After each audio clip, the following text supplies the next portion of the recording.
Hi, and welcome back to our second session for this morning with Professor Anne Duggan from the Commission on Safety and Quality in Healthcare.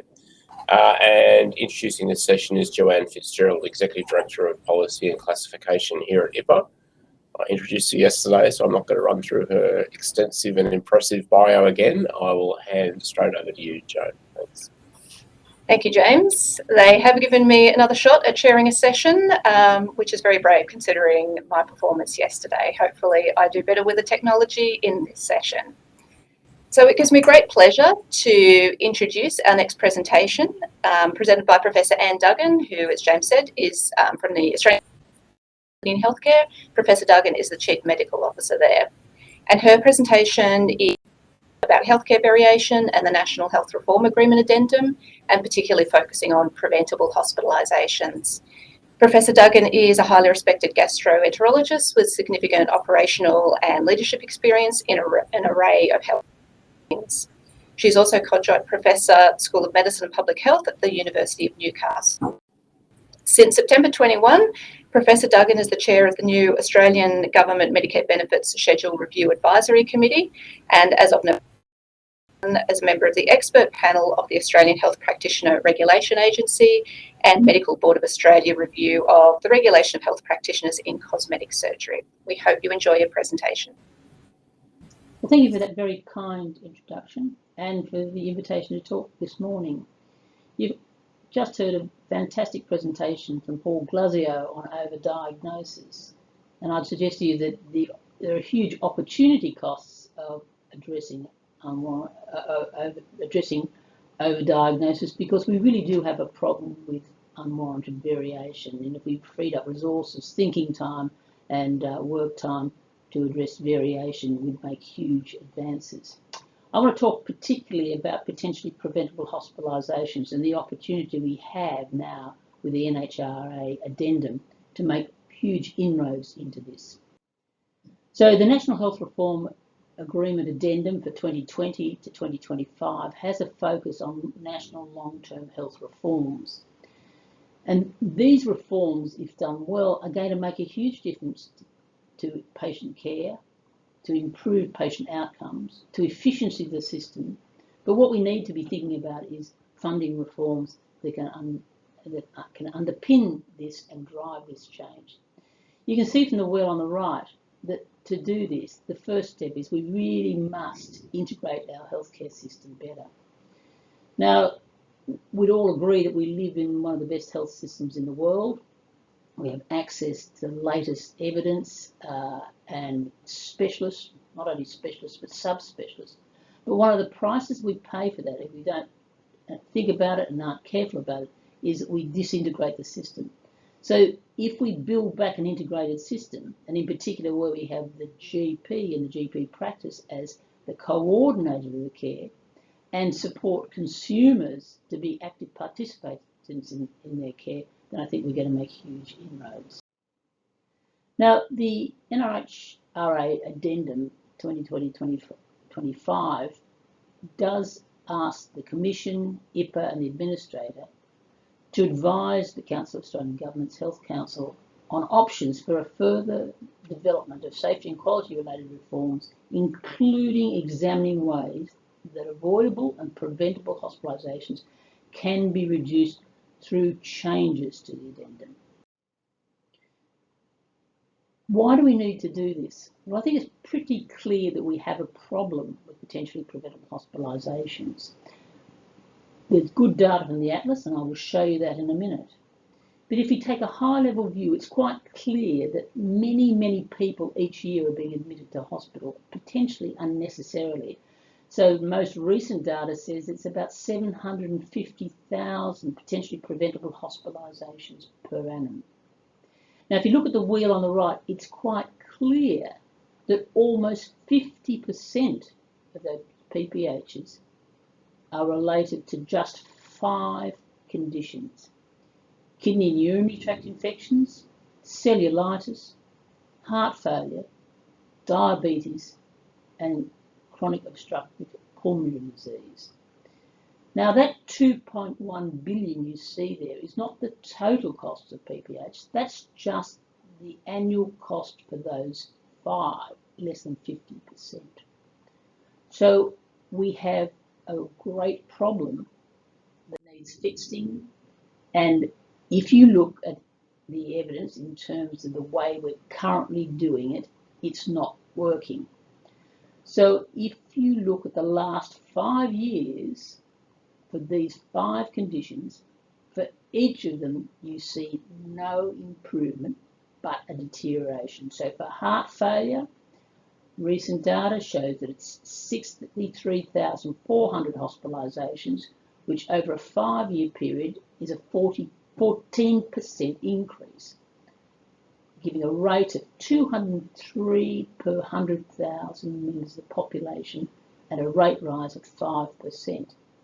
If you look at COPD, again, a similar rate of hospitalisation and a similar rate of rise in hospitalisations. Diabetes, hospitalisations are 54,300 in the last set of data, but that's a 24% rise, and one has to wonder, without substantial change, what it will look like going forward. Perhaps for kidney and urinary tract infections, the rise is not so great, but still 9% or a rate rise of 1%.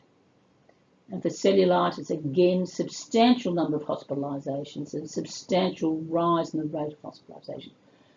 So what we're doing is not working. We need to think differently. So let's look a bit more closely at the data that tells us what's going on in Australia and demonstrates the amount of variations that is occurring, suggesting that in some parts of the country we are doing it very well, but we need to do that consistently across the country and remove the barriers that are currently preventing that occurring and introduce the things that would promote the best models of care. So in 2 of the 4 atlases, in the Atlas number 2 and Atlas number 4, we focused on investigating potentially preventable hospitalisations, and all the data is available, and I've given you the link to our web pages there.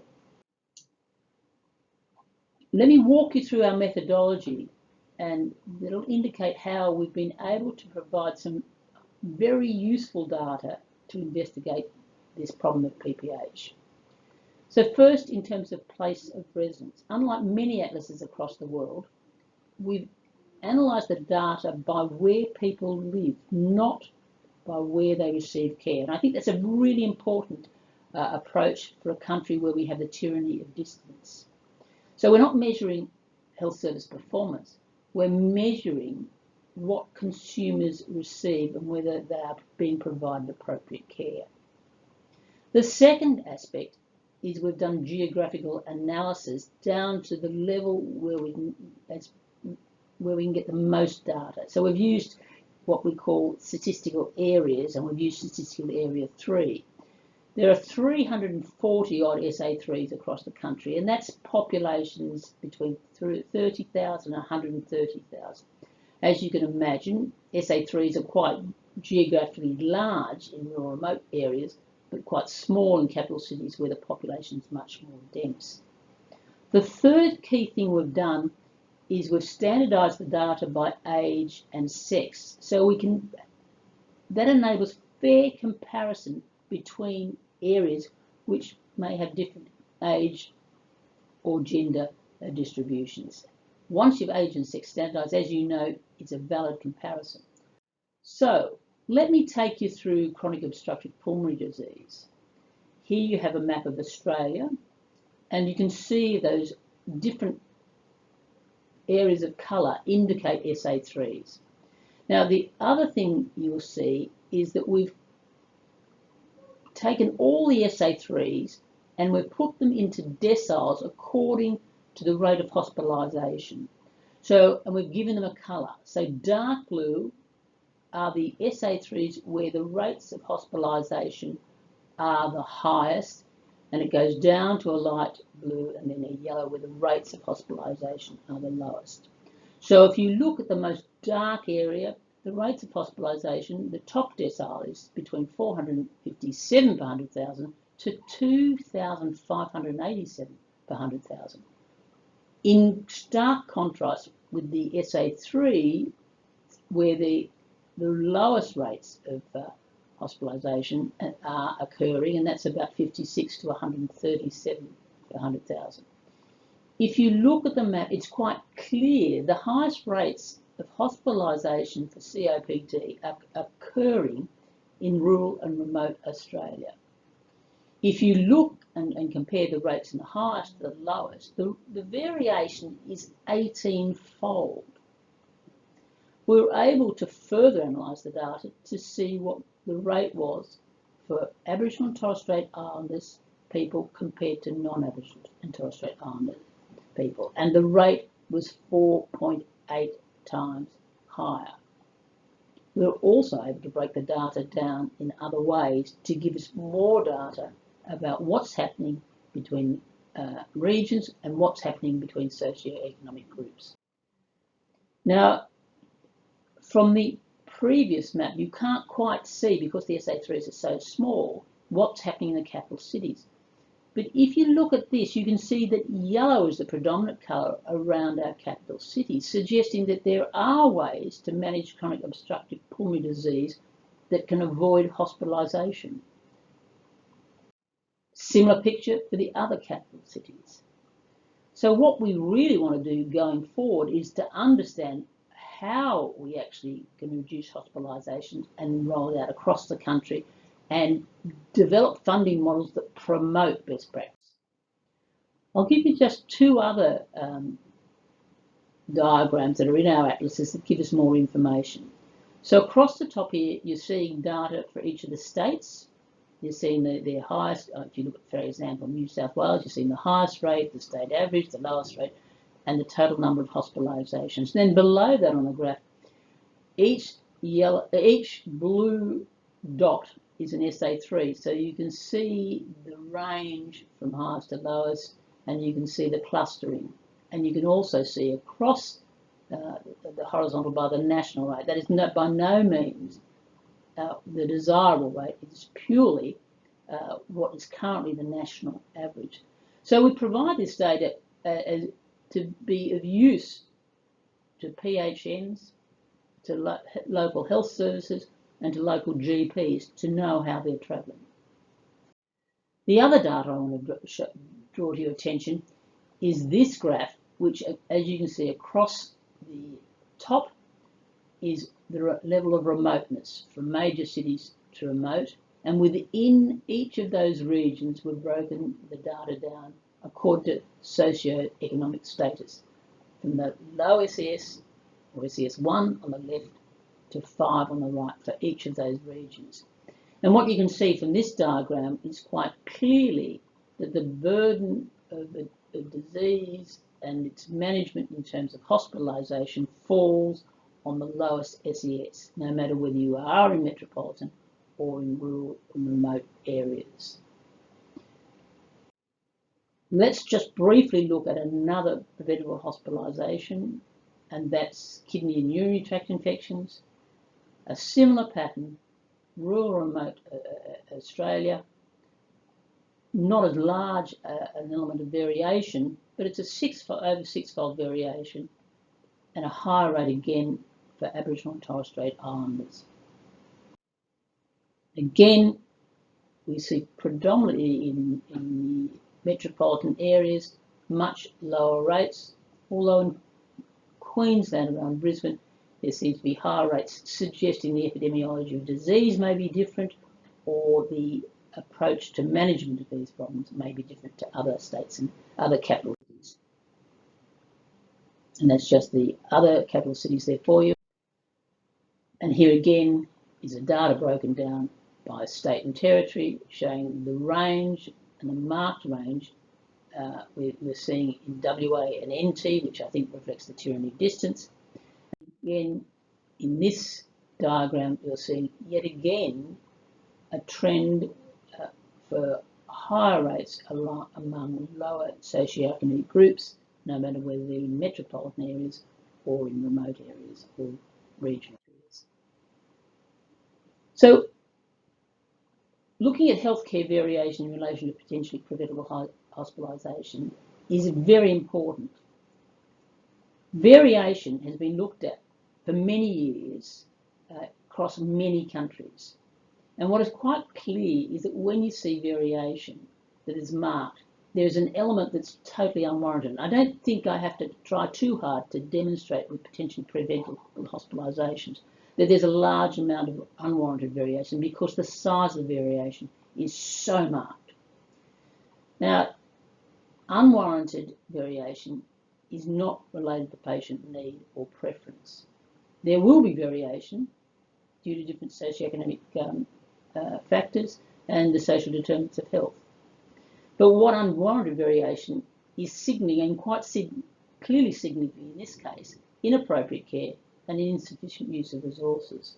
And I think it's highlighting the fact that the health system is not as efficient, equitable or accessible as it really should be, and it's giving us signals that there's huge opportunities to improve the healthcare system.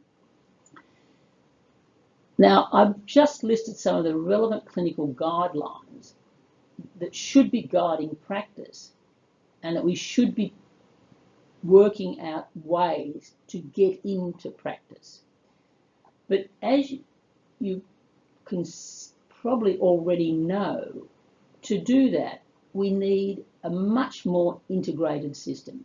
So if you contemplate heart failure, COPD and diabetes, it is quite clear that you need a general practitioner and practice to be your coordinator of care, because what you also need at different times, for example, access to smoking cessation. So you need someone to have the conversation about the risks in relation to smoking, and if you want to give up, you need access to the therapies, be they pharmaceutical therapies or psychological interventions to cut smoking.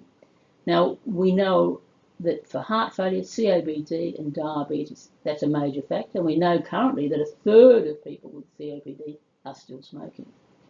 But you also need access to dietary advice, exercise advice, and if you've got diabetes, to specialists, podiatrists, etc., to be able to manage your care and prevent disease progression.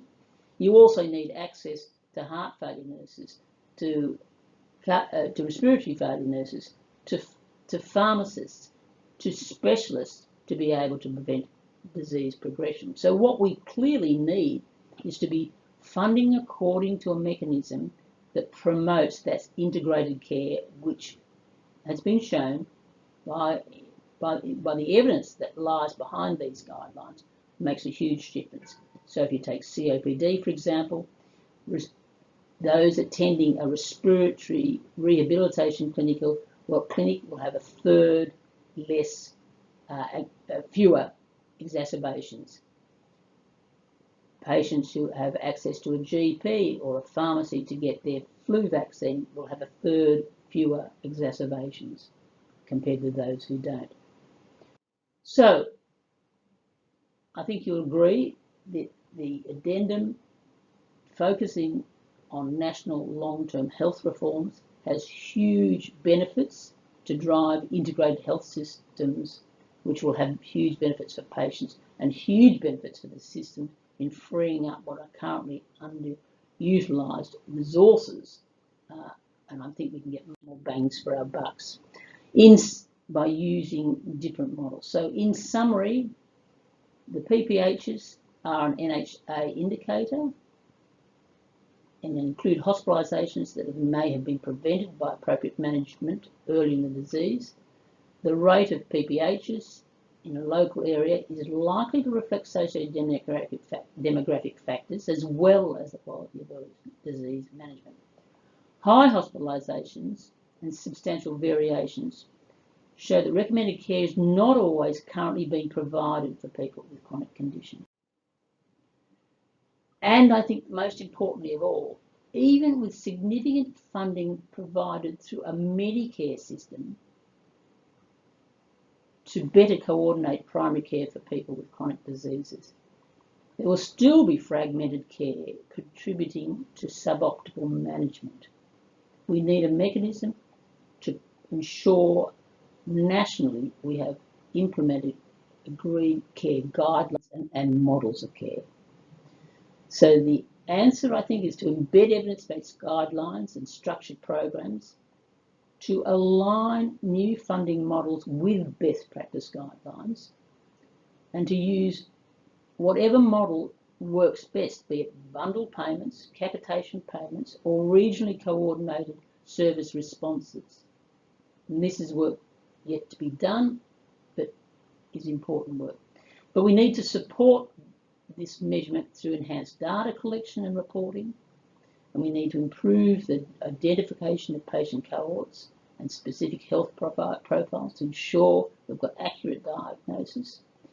And we need to strengthen the integration and coordination of care across all settings, and therefore thereby reduce unwanted clinical variation and improve the efficiency, effectiveness. Thank you, Professor Duggan. And I do apologise, there have been some audio-visual issues. We will be providing a recording of Professor Duggan's presentation for those who may have experienced those audio-visual issues, and we aim to have that online this afternoon. However, it was a fantastic presentation. Thank you, Professor Duggan. And despite that, many of you have soldiered on and been able to pick up some few key points. And so there have been some questions that have come through. So I will start with a question, I guess the topic of the involvement of primary care. So there's a couple of questions wrapped up in this. One of which, the question comes through, maybe a bit of a leading question. The COPD rate in regional and remote areas seems to target deficits in primary care. Can you comment on this? And then, depending on what your commentary is, I would suggest sort of a follow-up question is how can primary care be incorporated into funding models so that there is truly integrated care? Well, I think we realise that healthcare is so complex that you really do need somebody in the healthcare system looking after you.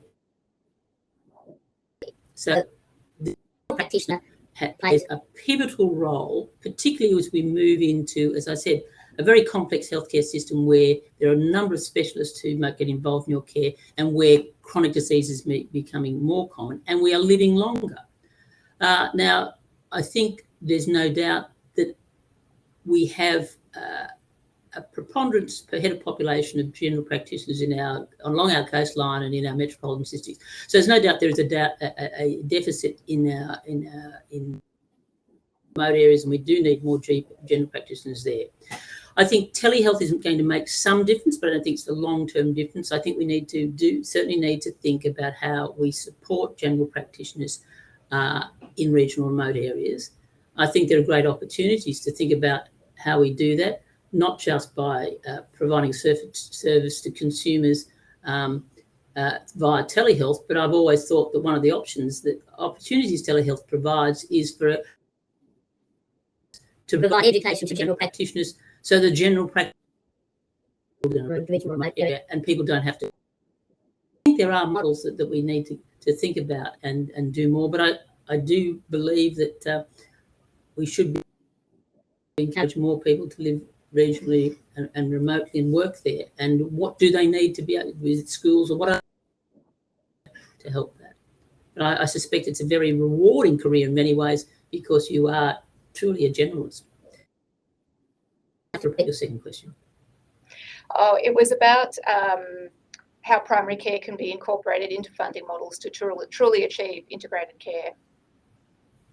Oh, well, yes, I think it's how we do our payments to actually incentivise care at that back with our GP. At the moment, we have really, in many ways, funds activity rather than results. So it does tend to. It's not necessarily the approach that's going to work for everything. So what you really want is a funding model that promotes, and there are bundle payments, capitation payments. We've seen that with already healthcare homes, etc. What you really want is a model that promotes the general practitioner having the time and the incentive and the resources to sit down and really be able to think through what the consumer needs, and to be able to do as much as possible in that primary care setting to support the consumer to help themselves, to be educated about their illness, and to be able to connect the other things that to health, be it advice around exercise, diet, as I said, smoking cessation, all those sorts of things. So you really do want a payment that doesn't pay for just an act. You want a payment that actually encourages it and promotes prevention. Thank you. Next question asks how Australia compares to other OECD countries, and whether there are any insights from those countries on how funding models might impact rates of potentially preventable hospitalisations. I don't know that I can give you a really well-informed answer to that just off the top of my head at the moment. But certainly happy to answer any questions. I'll sit down and give a thought-out answer online if you like. Thank you. Thank you. A question on, is there a correlation between the high rates of hospitalisation and the older population outside of metropolitan areas, or do these high rates vary with age? So what we looked at first principles, you'd expect that because chronic diseases occur, we develop them as we get older, you'd expect a higher rate among older people. Also, when there clearly must be times where because we don't have the infrastructure, older people who are living at home may be more likely to, because of the support you might need. For example, if you've got cellulitis, if you're in an area where you don't have that a nursing service that comes, you have to go to hospital for that. So I suspect that it would make sense that as you get older, you're more likely to be hospitalised. But that just means that we should be also thinking about how we do it. And there are models, for example, where you're actually supporting people in nursing homes, so they're not coming to hospital with chronic diseases. And that works very well. So it just demonstrates that if you target your population, the population most at risk, you're going to get more return of investment on your activities. We've got time for one more question. It's probably an interesting one, but it's got lots of votes, so I probably better ask it. It is back on the issue of primary care and issues with primary care, and it essentially asks the question, if primary care is inadequate in an area, should there be methods for penalising the Commonwealth in that area? Well, I'm not going to answer a question about penalising Commonwealth, but I think if you look at broadly what's going on at the moment, there's a recognition that we have problems with getting GPs, and we've just had in New South Wales a review of this, of what's happening in rural and remote Australia. I think there's a lot of activity occurring. I think everyone would agree that we want to do better, that as the atlas shows, where you live currently determines a lot about how you get access. I think there's a lot of work in that area, which is all for the good. Thank you very much indeed. So that's all the time we've got for questions. Thank you for submitting them. Thank you for persevering with the audiovisual issues. You will have a recording. And I think I'm handing back to James Downey.